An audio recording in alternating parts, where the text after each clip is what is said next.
अस्सलाम वालेकुम। बेहतर कम्युनिकेशन कैसे की जाती है, बेहतर लोगों को किस तरह से बात की जा सकती है, आज इस पर थोड़ी सी बात करेंगे।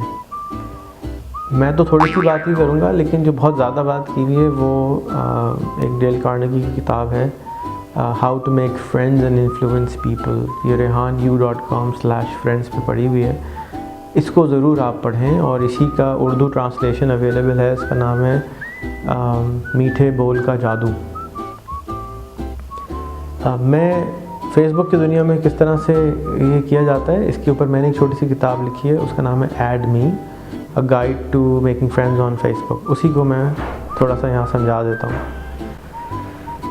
मिसाल कीजिए कि आपको कोई आदमी मिलता है, ख़ातून मिलती हैं फ़ेसबुक के ऊपर, आप उनसे बात करना चाहते हैं।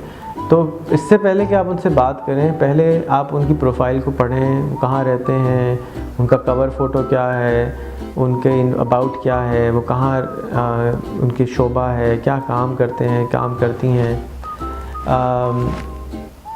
उसके बाद आप उनको पहला हेलो करेंगे। अगर आपने पहले ही हेलो कर दिया तो और बग़ैर किसी सर पैर के, तो वो हो सकता है उसको गलत मान देना वो लोग।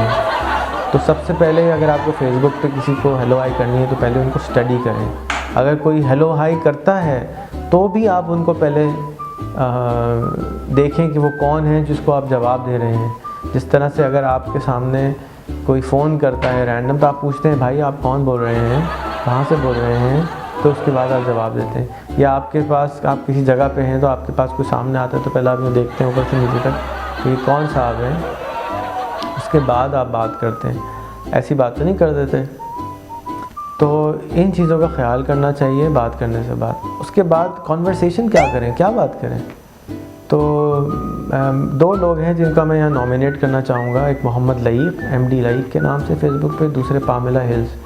इन दोनों से मैंने बात करना देखा है कि किस तरह से फ़ेसबुक पे बात करते हैं।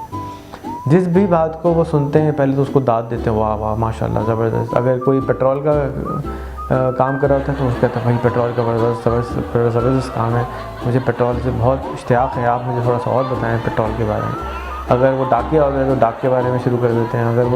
अगर वो हैदराबाद से होते हैं तो हैदराबाद की बात शुरू कर देते हैं। यानी कि आपको कॉमनैलिटीज़ निकालनी है कि आपके और उनके दरमियान में आप क्या कॉमन बातों पे फजूल बातें करनी है, चिट चैट करनी है। तो जब आप वो फजूल बातें करते हैं तो उससे बॉन्डिंग क्रिएट होती है, आपको उनके बारे में वाइब्स मिलती हैं, आपको उनके बारे में मालूमात मिलती है, आपको उनके बारे में थोड़ी सी वो इन्फॉर्मेशन मिलती है जो कि काम की बातें होती हैं। फजूल लफ्ज़ यहाँ पे अच्छा नहीं है।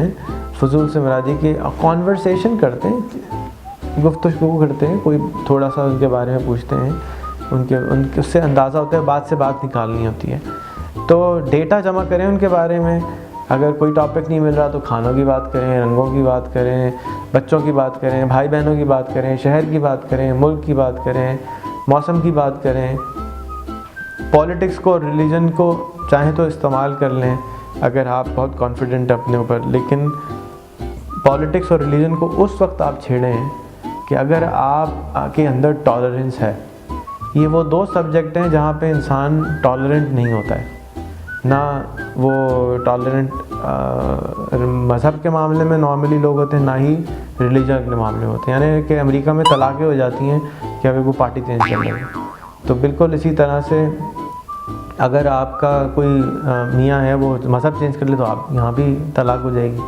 तो इस तरह से इन वो सब्जेक्ट हैं जिनको हमें अवॉइड करना चाहिए और उस वक़्त इसको पकड़ना चाहिए कि जब आप समझते हो कि आप टॉलरेंट हैं, गुस्सा ना आता हो आपको जिन बातों के ऊपर। यानी कि आपको बिरयानी की बात पे क्या गुस्सा आएगा, आपको शहर के बारे में क्या गुस्सा आएगा। ऐसे किसी सब्जेक्ट को ना उठाएं जिस पे दूसरे आदमी को गुस्सा आ जाए।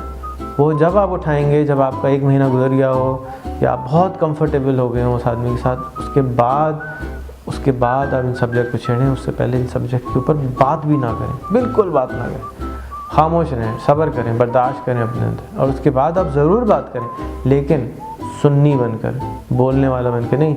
खामोशी सुने, अच्छा मुझे तो पता ही नहीं था इस बारे में, अच्छा मुझे तो ऐसे। कल मैं यहूदी साहब से बात कर रहा था तो उन्होंने कहा कि भाई मैं तो मुसलमानों से बहुत मोहब्बत करता हूँ, इवन दो कि मुझे मालूम है कि उसके अंदर ये चीज़ होती है। पता नहीं क्या लफ्ज़ उन्होंने यूज़ किया, मुझे उसके बारे में कुछ इल्म नहीं था। मैंने कहा अच्छा ये क्या चीज़ होती है। तो उन्होंने कहा कि मुझे सही तरह नहीं मालूम। मैंने कहा अच्छा तो मुझे भी नहीं मालूम, मैं मुसलमान हूँ फिर भी नहीं मालूम, आप ज़रा मुझे इन्वेस्टिगेट करके बता दें। अब आपने उसको इनडायरेक्टली मज़हब के काम पे लगा दिया, वो आपके दीन को पढ़ने चला गया। बाद में वो दूसरी जो आके कह रहा है मुझे कुरान बताना कहाँ रखा हुआ है इंटरनेट पे, बताना हदीस कहाँ रखी हुई है इंटरनेट पे। आपने उसको खुद ही दीन के ऊपर पढ़ने पे लगा दिया। आप इस तरह के सवाल करें कि वो खुद पढ़ने पे मजबूर हो जाए। कभी भी उसको बताएं नहीं कि मुझे मालूम है, आपको कुछ नहीं मालूम है। अगर आप उससे कॉन्वर्सेशन करना चाहते हैं और दोस्ती करना चाहते हैं, अगर आप किसी को बताने खड़े हो गए कि ये सही है ये गलत है, बस तो बैठ आप गए। कभी भी बच्चे तक को वो कहते हैं कि नहीं बताना चाहिए ये गलत है सही, उसको क्या इन्वेस्टिगेट करो ना। फ़ोन है गूगल करो, इंटरनेट है गूगल करो, फैक्ट्स निकालो, फैक्ट्स हमें भी समझाओ कि ये सही है ये गलत है। और बच्चों के साथ जिस तरह से मैं ये बात बोल रहा हूँ कि बच्चों के साथ कॉन्वर्सेशन करें ना, भाई ये क्यों गलत है, ये क्यों सही है, ये क्यों सही है, ये क्यों गलत है। उनके अंदर सवाल की एबिलिटी है, इंसान है, उसके अंदर से जवाब निकलेगा मिलेगा। और डेटा आराम से मिल जाता है ना, अब हम फ़ौरन गूगल करते हैं जवाब आ जाता है। तो सवाल करने के अंदर बहुत हिकमत होती है। सवाल जब आप करेंगे तो आगे वाला ख़ुद जवाब निकालेगा। अगर आपने जवाब दे दिया पहले से तो आगे वाला जवाब नहीं निकालेगा, वो आपसे लड़ाई शुरू कर देगा। तीसरा जो सब्जेक्ट है वो इल्म है, यानी अगर आपका और उनका इल्म कॉमन है, एक ही आप भी PHP के इंजीनियर हैं और वो भी PHP के इंजीनियर हैं, तो उस टॉपिक पे भी बात ना करें। और अगर बात करनी है तो स्टूडेंट बन के बात करें, वरना वहाँ भी वो तीसरी वो जगह है जहाँ लड़ाई होती है और लोग कॉन्फ्लिक्ट करते हैं। ये कुछ आदाब हैं कम्युनिकेशन के अंदर दूसरों से बात करने के। इसके अंदर फिर दोबारा मज़ीद एडिशन करेंगे। अभी तक के लिए इतना ही, शुक्रिया।